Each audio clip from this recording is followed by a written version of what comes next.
ceci, nous, on met deux casques à la tête et puis on vient, on prend le pouvoir. Ce n'est pas normal. Nous, les Africains, nous devons commencer par dire la vérité aux gens. Patrice Talon, il a gouverné le Bénin, il a développé le Bénin, c'est une bonne chose, mais il a fait aussi des bêtises. Et ce sont ces bêtises-là que ses ennemis sont en train d'exploiter pour remettre en cause le processus démocratique. Ça aussi, il faut avoir le courage de le dire.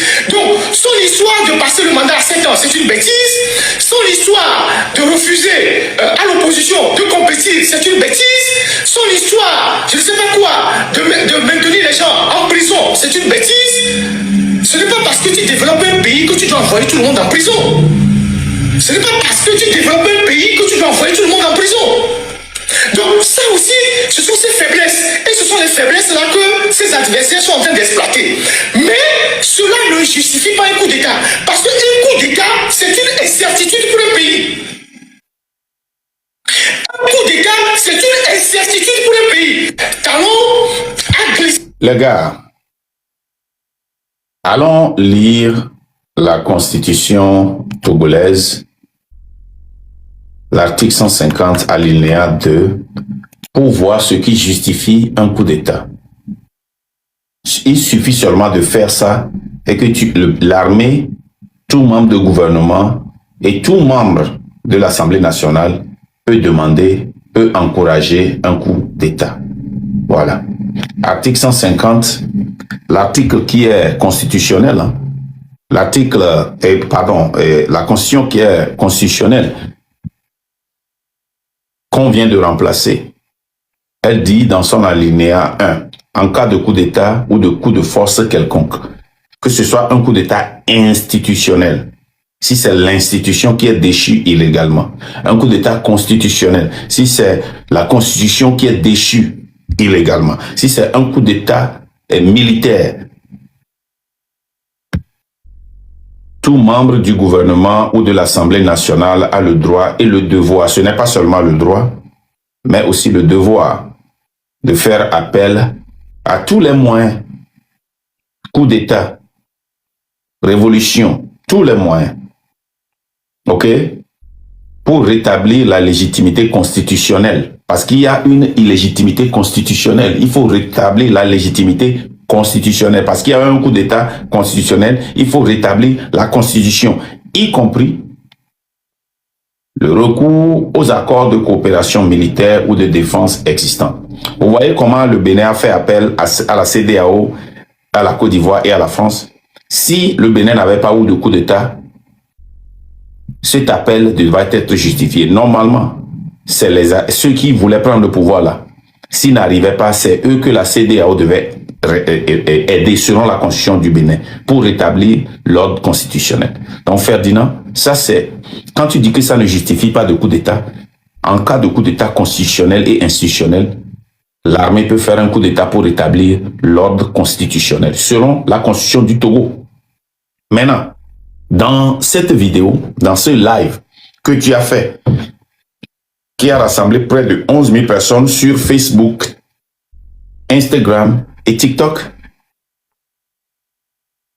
tu as menti au Togolais. Tu as dit que quand il y a un coup d'État constitutionnel, on ne peut pas avoir un coup d'État militaire, que ça ne justifie pas. Tu demandes qu'il y ait des coups d'État au Togo, tu implores l'armée. Toi et tes Agbasivi de M106, vous demandez à l'armée, aux gens qui sont autour, aux cuisiniers, à la famille de Fort, à leurs copains et copines, de l'empoisonner, de faire un accident avec, vous demandez à leur pilote de conduire l'avion sur un rocher. Vous avez demandé ça. C'est votre, la seule critique que je peux porter est que vous n'êtes pas membre du gouvernement ou de l'Assemblée.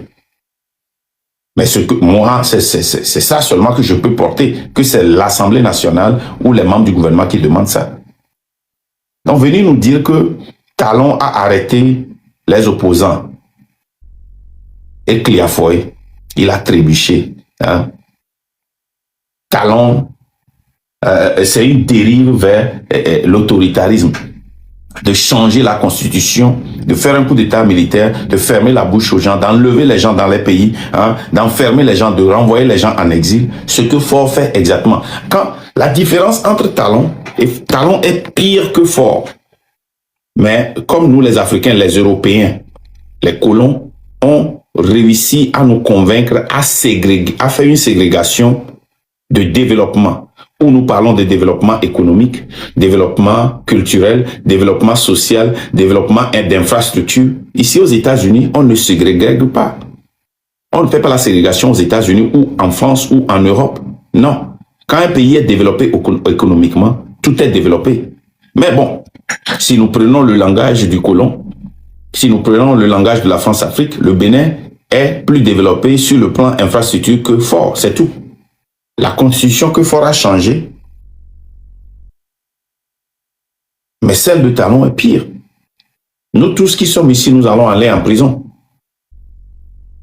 Mais ce qui est dangereux, c'est que Ferdinand et le M106 et Rupture, ils sont en train de mettre les Togolais en danger. J'appelle Rupture maintenant parce que Rupture est devenu un enfant de M106 et un enfant de Ferdinand. Puisqu'ils ont commencé par parler de la radio volée du train de la liberté, qu'ils ont amené là-bas, nous on va les laisser, on va recréer une autre radio, on a les moyens, on a les forces, il n'y a pas de problème. C'est clic, clic, clic et on en a un. Hein? Regardez les dangers dans lesquels Ferdinand met les Togolais. Je vais vous jouer une audio et puis on va passer aux lectures comment l'appelle-t-on? Du rapport de l'IGE. Voilà. Oh, c'est quoi ça? Autoproclamé cyberactiviste du gouvernement. Ou bien, je ne sais pas si ils sont cyberactivistes déclarés par le gouvernement. C'est quoi le rôle? C'est quoi votre rôle en fait dans ce conflit-là? Parce que j'ai comme l'impression que vous êtes en train d'attiser le conflit. Vous allez ramener les captures d'écran des gens qu'ils ont postés lors du coup d'État. Et vous dites que le gouvernement doit prendre ses responsabilités. Ce que vous ne savez pas. Vous ramenez dans le cognitif des Béninois que, oui, quand on va à l'encontre du gouvernement, quand on dit des propos qui sortent des louanges du gouvernement, qu'on est tout de suite arrêté. C'est le message que vous envoyez. Et c'est ce même message que vous allez renvoyer aux gens qui sont à l'international. Je me demande, c'est quoi les qualifications requises pour parler au nom du gouvernement sur Internet? Vous ne connaissez même pas l'histoire de votre pays. Si, ça dit, on vous met sur des panels, et à un moment donné, si vous avez de la famille qui a payé pour votre école, ils vont baisser la tête pour leur mec à servir leur dos. Bon, maintenant, elle parle béninois. Ce que notre sœur est en train de dire, c'est ce que exactement Ferdinand et ces autres la font. Quand vous demandez que les gens comme Egunti Béanzin, Kémy Séba, qui se sont proclamés comme nous, comme vous, sur ce coup d'État, que le gouvernement n'a qu'à faire justice, le gouvernement n'a qu'à leur donner 40 ans de prison, 300 ans de prison, ce que vous dites est que vous justifiez les arrestations de Faure et Sosina Gnassingbé de tous les cyberactivistes. C'est ce que vous êtes en train de faire. Vous justifiez les actions de Faure. Et puis, Ferdinand est en train de faire un jeu dangereux à cause de sa haine. Je vous ai dit ici que Ferdinand, Haïté, Zaga, Bambo, les deux là, ils sont tellement rancuniers que la guerre, c'est devenu une guerre de personnes et une rétribution, ce n'est plus une lutte pour eux. Ferdinand a dit quelque chose dans son live hier, qu'ils ont fait quelque chose. Ferdinand ne connaît rien sur les États-Unis. Rien. Rien. Zéro. Il ne connaît rien sur les États-Unis. Ils disent qu'ils ont écrit des lettres à l'ambassade des États-Unis, sauf que j'ai bien raté là-bas, pour prendre soin de certains qui ont fait des fraudes de visa pour venir aux États-Unis, sachant qu'il y a beaucoup de Togolais qui ont utilisé d'autres moyens pour venir ici. Et parce qu'il a une haine pour certaines personnes qui, même si on les déporte au Togo, vont venir vivre dans des étages, des rez-de-chaussée, dans la maison des familles, vont être retournés en France, d'autres vont revenir, d'autres même ne seront pas déportés. Que c'est les enfants des pauvres qui ont vendu leur terrain, qui ont traversé la mer pour venir ici, et pour eux, ils sont en train de signaler les gens. Et en Europe là-bas, il n'y a pas trop de gens là-bas qui ont fait des fraudes avec des faux diplômes qui sont en Europe là-bas. La majorité de beaucoup de gens qui sont en Europe, en France, en Allemagne, là où tu vis là-bas, ils ont fait fraude pour venir là-bas. Et toi, à cause de ta haine pour certaines personnes, tu écris une lettre à l'ambassade, les gens t'applaudissent sans savoir les conséquences et ceux qui vont payer les prix. Les gens comme Guettovi, par exemple. Moi, je vous ai dit, quand ces gens-là, Ferdinand et autres, m'ont appelé les Aga, tu dois prendre un avocat, tu dois... Après tout, j'ai vu ça, je me suis dit, mais...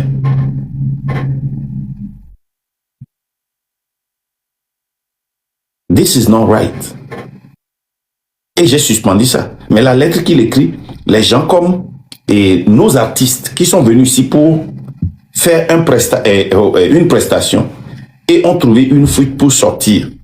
Tous ces gens-là, on va aller revoir leur dossier pour les renvoyer.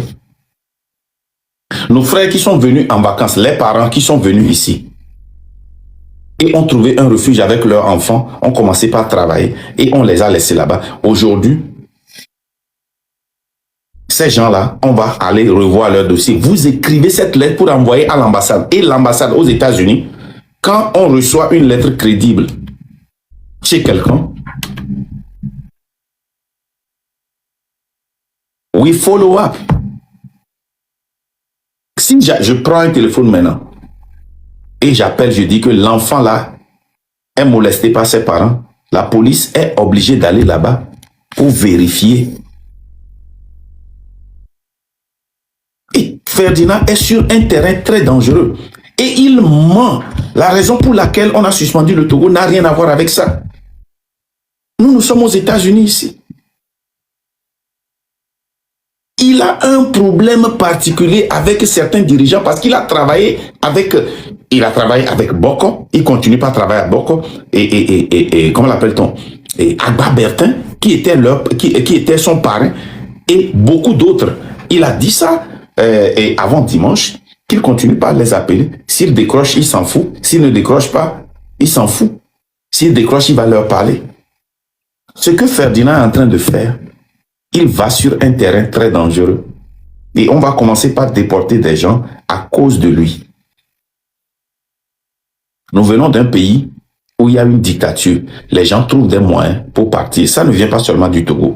Les pays sous-développés et les pays en voie de développement, les pays qui sont pillés par les colons, les gens trouvent toujours des moyens pour aller trouver quelque chose pour leurs parents, leurs frères, pour sortir leurs frères et leurs parents de la misère. Et à cause de la désinformation, de la haine, Ferdinand prend le soin, il prend le soin d'envoyer une lettre à l'ambassade des États-Unis. Ferdinand, au nom de qui tu envoies ces lettres-là?